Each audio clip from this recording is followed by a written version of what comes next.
दोस्तों, क्या आप जानते हैं कि एक ट्रेन की कीमत कितनी होती है? शायद नहीं पता होगा, क्योंकि रेल की प्राइस के बारे में बहुत कम ही जानकारी मिलती है। लेकिन आज इस वीडियो में आपको इस सवाल का जवाब मिल जाएगा। दोस्तों, जनसंख्या के हिसाब से भारत दुनिया का सबसे बड़ा देश है और इतनी आबादी के यातायात के लिए कोई न कोई साधन अवश्य चाहिए होगा। तो यहाँ सफर करने के लिए ट्रेन अपना अहम रोल अदा कर रहा है। आपको बता दें कि इंडियन रेलवेज दुनिया के सबसे बड़े रेल नेटवर्क में से एक है। यहाँ हर दिन करोड़ों लोग ट्रेन में सफर करते हैं। किसी भी देश में यात्रा के लिए रेल अपनी महत्वपूर्ण भूमिका निभा रहा है, क्योंकि लंबे या छोटे सफर के लिए ज्यादातर लोग ट्रेन का ही सहारा लेना पसंद करते हैं। यह बाकी साधनों से सस्ता और सुविधाजनक होता है। वहीं अगर रोजगार की बात करें तो भारतीय रेलवे से लाखों लोगों को रोजगार मिल रहा है। वर्तमान में करीब 13 लाख कर्मचारी इंडियन रेलवे में कार्यरत है और ये संख्या बढ़ती जा रही है, क्योंकि रेलवे लोगों की यात्रा को सुविधाजनक बनाने के लिए हर साल नई नौकरियां प्रदान करता है। तो दोस्तों, चलिए अब आपको बताते हैं कि एक ट्रेन की कीमत कितनी होती है। दोस्तों, जैसा कि हम सभी जानते हैं, ट्रेन दो पार्ट में होती है। पहला इंजन, जो पूरी ट्रेन को खींचता है, और दूसरा होता है कोच, जिन पर यात्री बैठे होते हैं। तो पूरी रेल की कीमत जानने के लिए आपको इंजन और डिब्बों की कीमत जाननी होगी। कुछ रिपोर्ट्स की माने तो भारतीय रेल के इंजन को बनाने का खर्च लगभग 20 करोड़ रुपए आता है। ये कम इसलिए है क्योंकि ट्रेन के इंजन भारत में ही निर्मित होते हैं। जहां तक कोच की बात करें तो ये यात्रियों की सुविधा के अनुसार अलग अलग प्रकार से बनाए जाते हैं। जैसे कुछ कोच स्लीपर होते हैं, कुछ वातानुकूलित, तो कुछ जनरल होते हैं। हालांकि इनकी कीमत में ज़्यादा अंतर नहीं होता, क्योंकि इनका साइज एक जैसा होता है, लेकिन इनके अंदर मिलने वाली सुविधा अलग अलग होती है।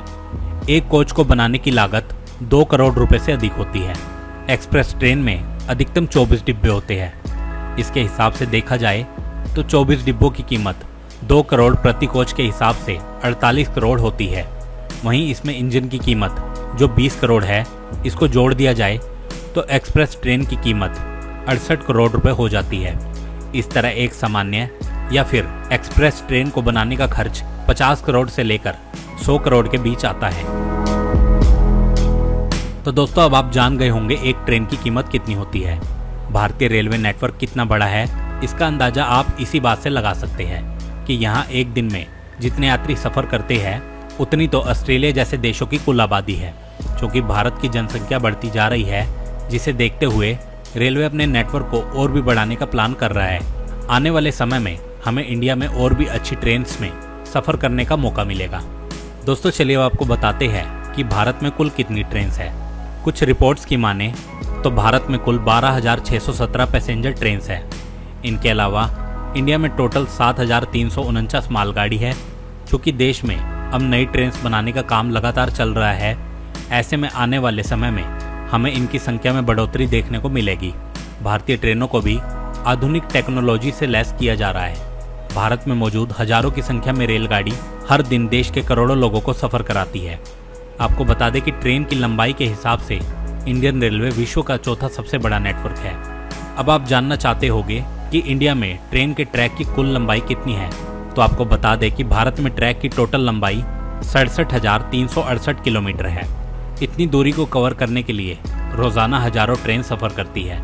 भारतीय रेल का इतिहास काफी पुराना है। ऐसा माना जाता है कि भारत में रेलवे नेटवर्क की स्थापना 8 मई 1945 को हुई थी। इस समय भारत में अंग्रेजों का शासन हुआ करता था। इंडिया में रेल की शुरुआत अंग्रेजों ने अपने व्यापार को बढ़ाने के उद्देश्य से की थी और इसमें वो काफी हद तक सफल भी हुए थे। देश के काफी शहरों को अंग्रेजों ने ट्रेन के जरिए जोड़ दिया था। इंडिया की पहली ट्रेन 16 अप्रैल 1853 को मुंबई से ठाणे के बीच चली थी। इस तरह देखा जाए तो इंडिया के रेलवे का इतिहास काफी पुराना है। हालांकि इतना पुराना इतिहास होने के बावजूद रेलवे का राष्ट्रीयकरण साल 1951 को हुआ था और इस तरह भारत में काफी साल पहले ही ट्रेन की शुरुआत हो गई थी। अब भारत में हर दिन हजारों की संख्या में ट्रेन चल रही है। आपकी जानकारी के लिए बता दें कि भारतीय रेल विभाग दुनिया का सबसे बड़ा रेल विभाग है, जो इतने बड़े ट्रेन नेटवर्क को अकेले संभाल रहा है। तो दोस्तों, अब तो आप जान गए होंगे कि एक ट्रेन की कीमत कितनी होती है और भारत में कुल कितनी ट्रेन्स है। तो दोस्तों, ये थी पूरी जानकारी। अगर आपको ये वीडियो अच्छी लगी हो तो इस वीडियो को लाइक और शेयर करें।